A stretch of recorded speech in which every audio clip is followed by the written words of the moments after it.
Il était 16h juste air locale quand l'avion transportant les vice-premiers ministres et ministres de la fonction publique Jean-Pierre Liao et sa suite a foulé les sauts de l'aéroport de Bipemba dans la ville d'Mbujimai, c'est lundi 24 février 2025. Venant pour une double mission, notamment celle de la publication des annuaires alphabétiques et numériques des agents de carrière et services de l'État, ainsi que l'inauguration du bâtiment administratif de la Caisse nationale de sécurité sociale des agents publics de l'État, SENSAP ainsi. Le vice-premier ministre et ministre de la fonction publique Jean-Pierre Liao a été accueilli au pied de l'avion par le gouverneur de la province du Kasaï oriental, Jean-Pierre Mbwebekapo, ainsi que du conseil provincial de sécurité. Hormis les autorités de la place, Jean-Pierre Liao a été merveilleusement accueilli par plusieurs couches de population qui s'étaient mobilisées depuis la matinée.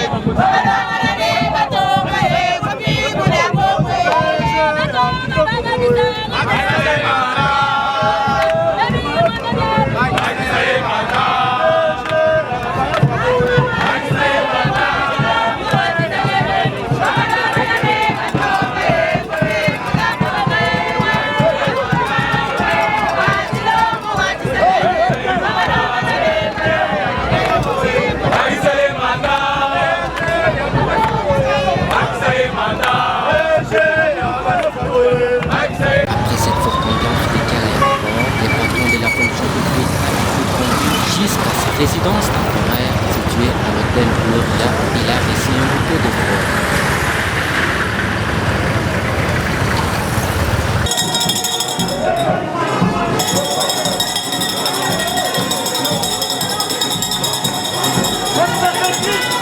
Après un petit temps de repos, Jean-Pierre Liao a procédé à la publication officielle des annuaires alphabétiques et numériques des agents de carrière et services de l'État en présence des gouverneurs de provinces composant les Grands Kasaï, notamment les gouverneurs du Kasaï, Kasaï central, Kasaï oriental, de la Lomami, de la secrétaire générale de la fonction publique chargée des actifs, de l'inspecteur général de l'administration publique, du directeur général de la SENSAP ainsi que d'autres parties prenantes dans la salle de conférence de l'hôtel Gloria qui a servi de cadre pour la tenue de cette cérémonie. Devant plusieurs couches des agents de carrière et services de l'État, le patron de la fonction publique a trouvé les mots justes pour circonscrire les cadres de cet événement. Honorables députés nationaux, élus légitimes du peuple, honorable président de l'Assemblée provinciale du Kasaï oriental, Monsieur le gouverneur de province du Kasaï, Kasaï oriental, Kasaï central et de la Lomami, Madame la secrétaire générale à la fonction publique chargée des actifs,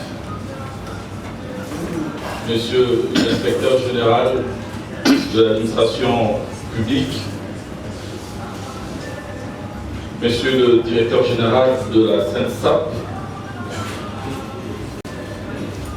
Monsieur le vice-président de l'INAP, Mesdames et Messieurs de l'INAP,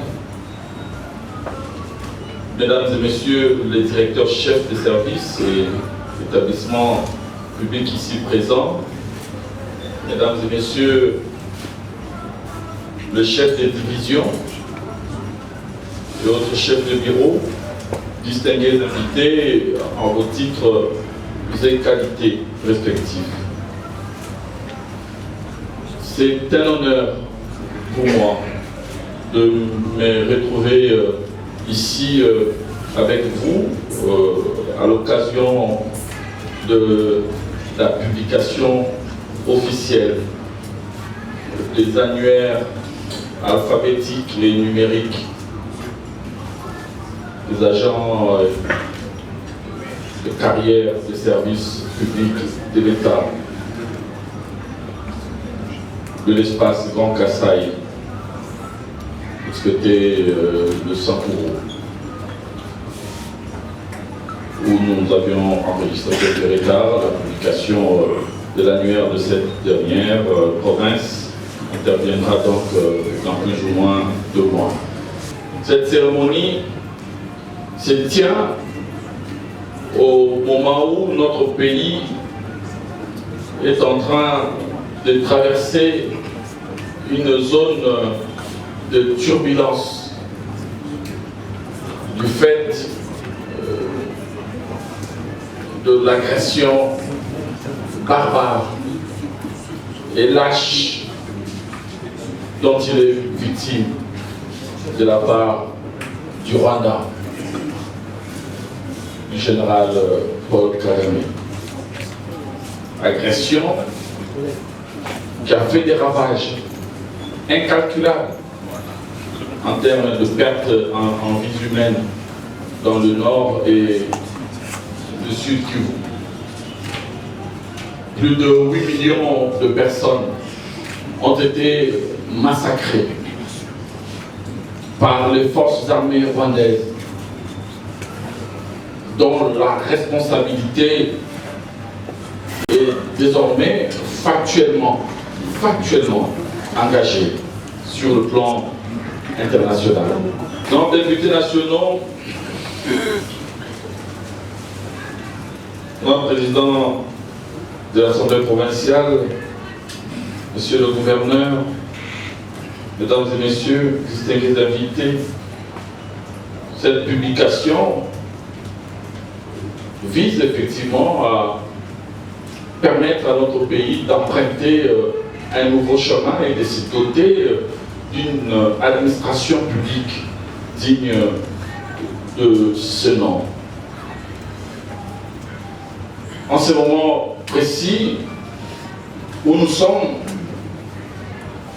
au point de matérialiser cette volonté du président de la République exprimée notamment lors de l'amorce de son second mandat, il me vient soudainement à l'esprit cette pensée chère à Sénèque, qui disait avec raison, et je cite, ce n'est pas parce que les choses sont difficiles que nous n'osons pas, c'est bien parce que nous n'osons pas que les choses sont difficiles. Ici, nous pouvons dire avec certitude que nous avons véritablement osé. Au total, 56 233 agents de carrière et services de l'État ont été identifiés. Pour un total cumulé, ces 4 provinces, on parle de 147 474 chiffres bruts, effectifs bruts, 88 967 effectifs certifiés et 56 233 identifiés effectivement. La dite cérémonie a été sanctionnée par la remise des annuaires aux gouverneurs des provinces ainsi qu'aux chefs des divisions de la fonction publique.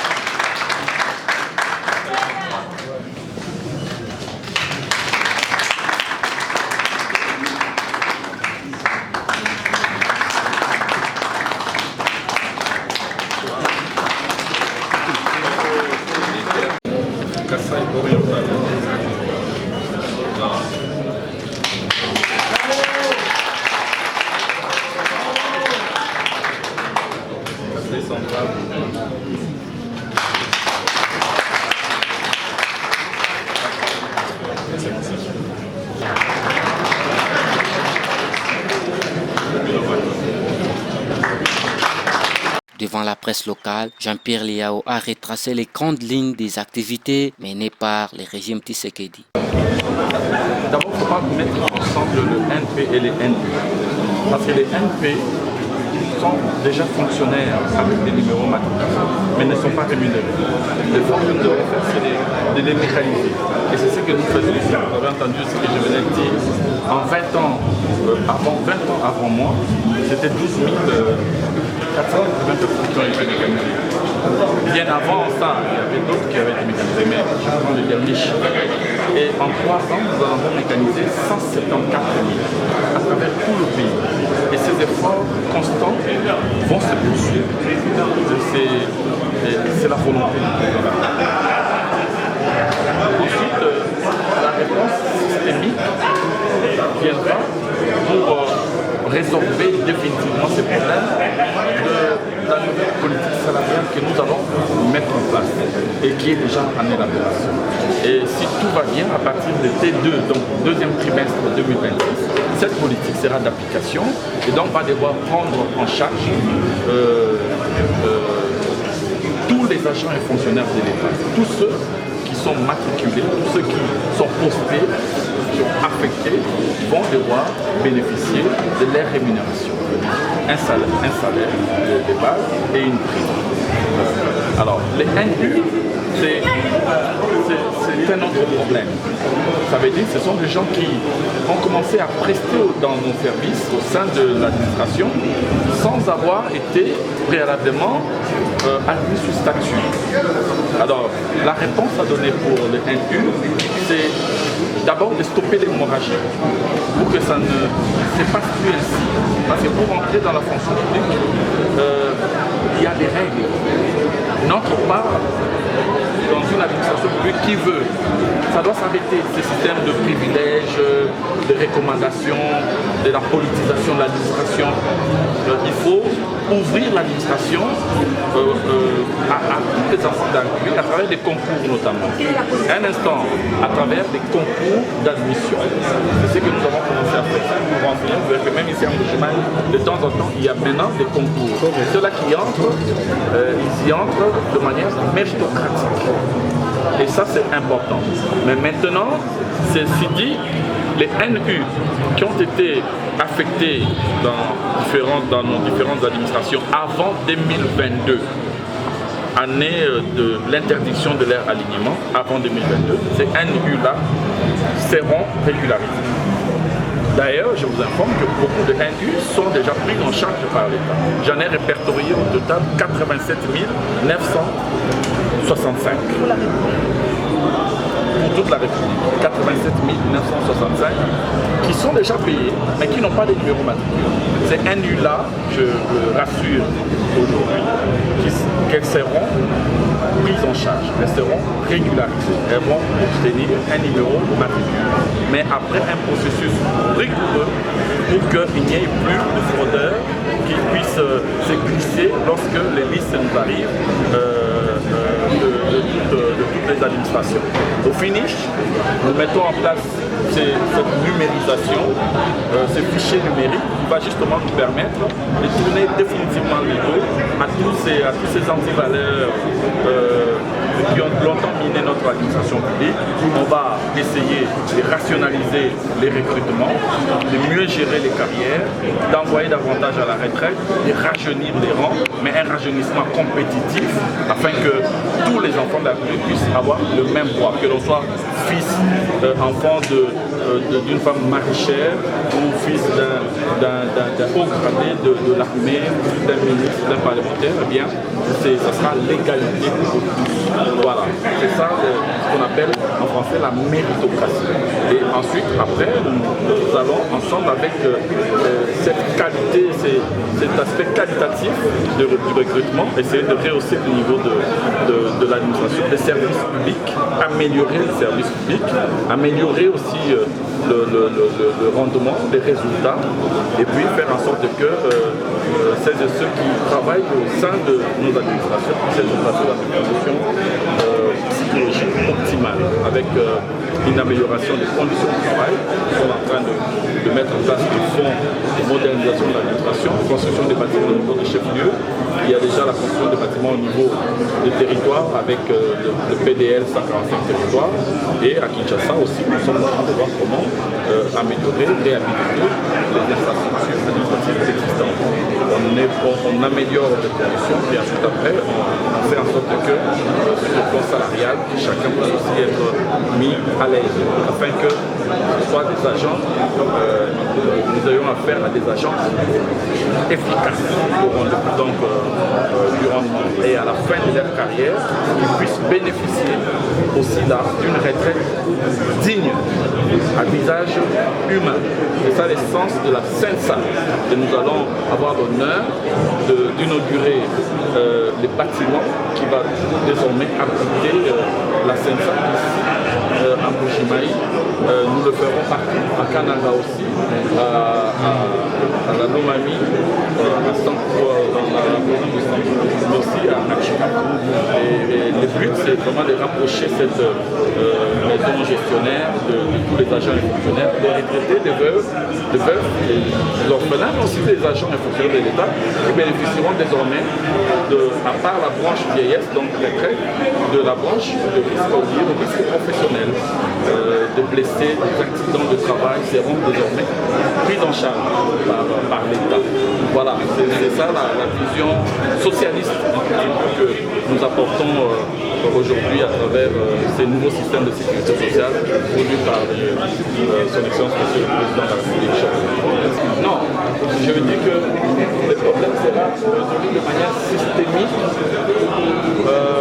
après l'élaboration et l'implémentation d'une nouvelle politique salariale. C'est ce que je dis. Mais en attendant, nous allons poursuivre avec la mécanisation progressive. La mécanisation progressive, ça veut dire qu'il y a un lot important. Ceux qui sont en attente de mécanisation aujourd'hui, c'est plus ou moins 321 000 agents à travers le pays qui ne recevaient pas leur salaire depuis quoi 10 ans, 15 ans, 20 ans, 25 ans. Donc ceux qui nous parlent de bonne gouvernance doivent d'abord regarder ce qu'ils nous ont laissé comme massif. C'est des patates chaudes, c'est des pierres chaudes que nous sommes en train de déjà. Mais le président est tellement passionné de ce pays qu'il ne fuit pas ses responsabilités. Il nous demande de prendre à bout les corps. Nous le faisons progressivement. Donc chaque trimestre, il y aura une quantité d'agents qui bénéficieront de cette mécanisation, qui seront alignés à la prix, jusqu'à ce que nous ayons cette nouvelle politique salariale qui va mettre fin maintenant définitivement aux disparités et à l'exclusion